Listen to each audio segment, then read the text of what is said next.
F1 the movie has smashed the box office on its opening weekend with a record-breaking $144 million debut, making it Brad Pitt's and Apple Original Films' most successful launch.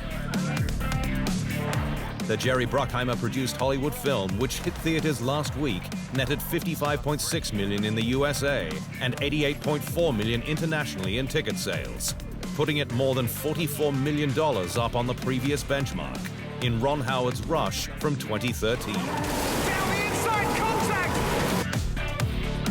The movie had no shortage of A-list star power across its New York and London premieres, with Tom Cruise attending the UK debut's red carpet, his first with Pitt in 24 years.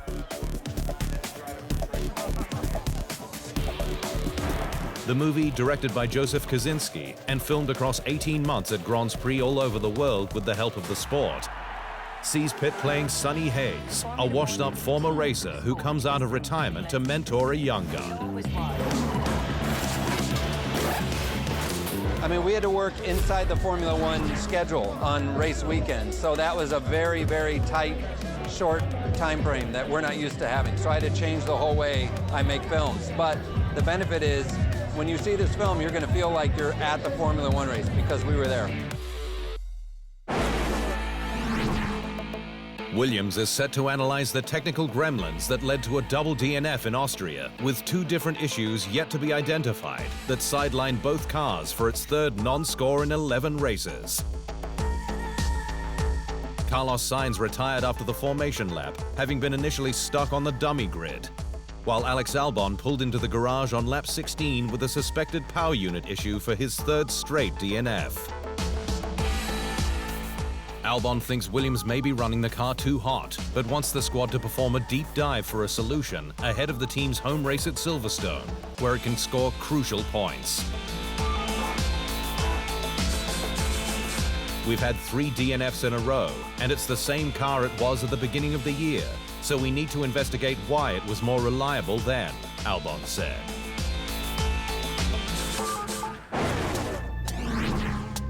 Ex-F1 driver Jolyon Palmer says that standings leader McLaren's Oscar Piastri will have redrawn the battle lines between him and his teammate Lando Norris following their heated clash in Canada. Norris made a costly mistake in Montreal when he botched his repass on Piastri on lap 66 along the pit straight. But Palmer told official podcast F1 Nation that the Australian will have learned from it. You've got to bank that. You've got to know that this guy is willing to potentially cause a crash to come through for 4th place. That is now battle lines drawn. Even if he's not going to say it in the media, they're all going to play happy families, but that's battle lines drawn.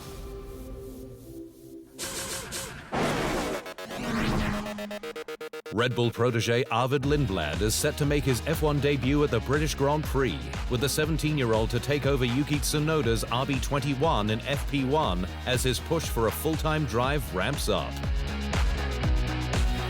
The Swedish Brit is the sport's coming man, with an FIA super license in hand, care of a recent exemption based on his exceptional results.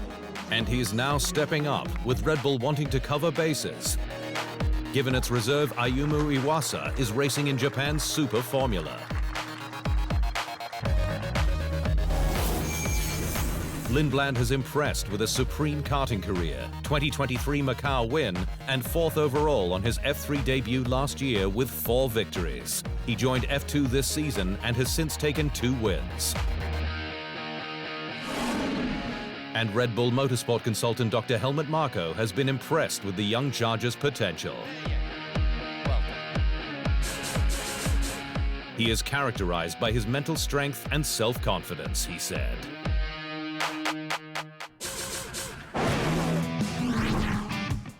Mercedes reserve Valtteri Bottas has teased a potential return to the grid from 2026 with Cadillac on social media, with the Flying Finn discovering one of the brand's road cars while out on a walk.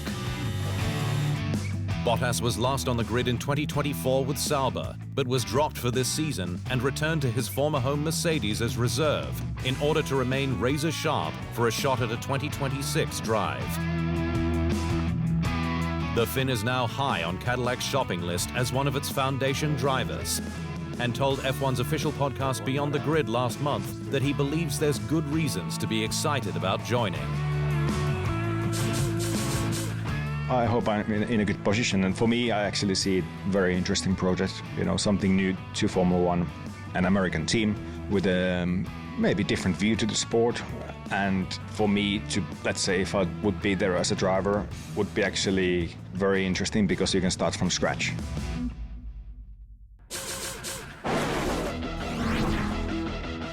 Ferrari's Charles Leclerc has poured scorn on F1's new Regulation 2026 cars, with the Monegasque stating he's not a big fan of them and that they will be less enjoyable to drive.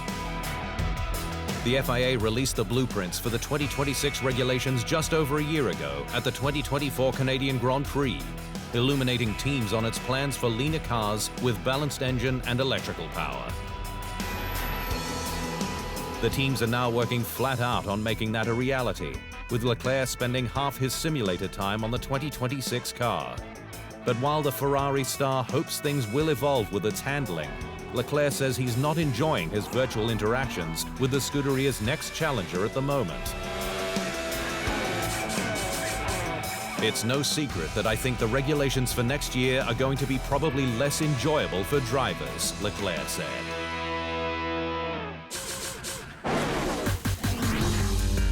Williams driver Alex Albon says plans for a future Grand Prix in Bangkok look really promising, with his home nation taking it very seriously amid a recently approved $1.2 billion bid.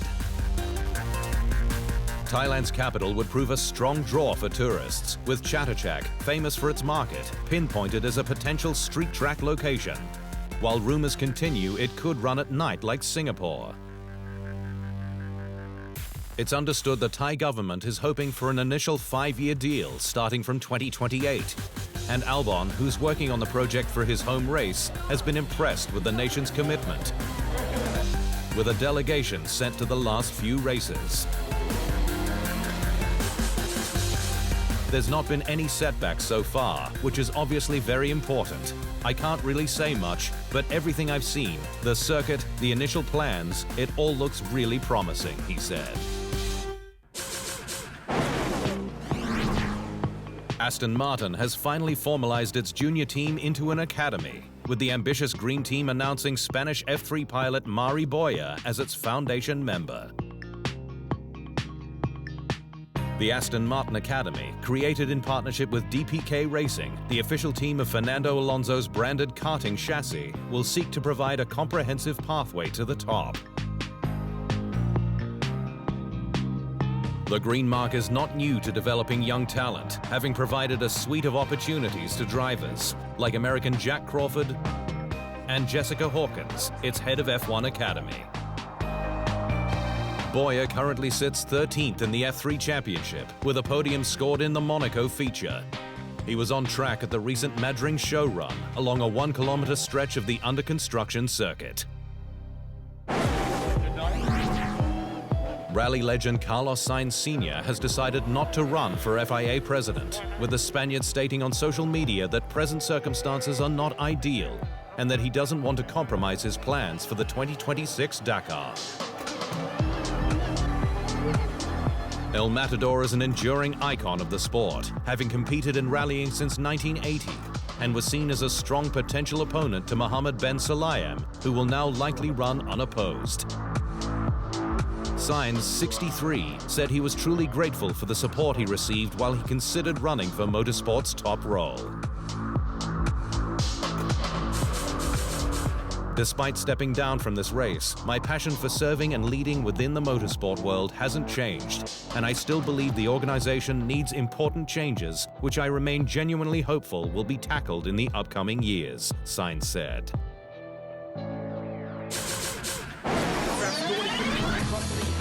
Reigning Super Formula champion Short Tsuboi is hoping for a dream F1 test through his Toyota team's partnership with Grand Prix squad Haas.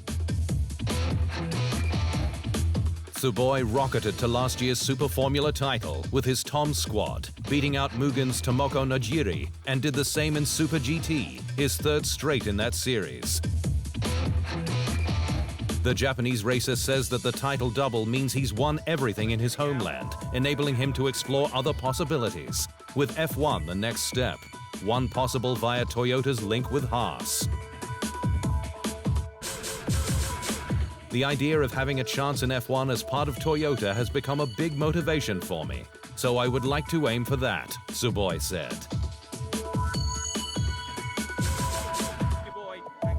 Tsuboi is currently third in the Super Formula standings, having won the last race at the Autopolis circuit from pole position.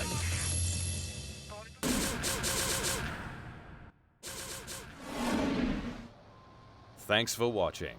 To stay up to speed on all things Formula One, make sure you hit the subscribe button.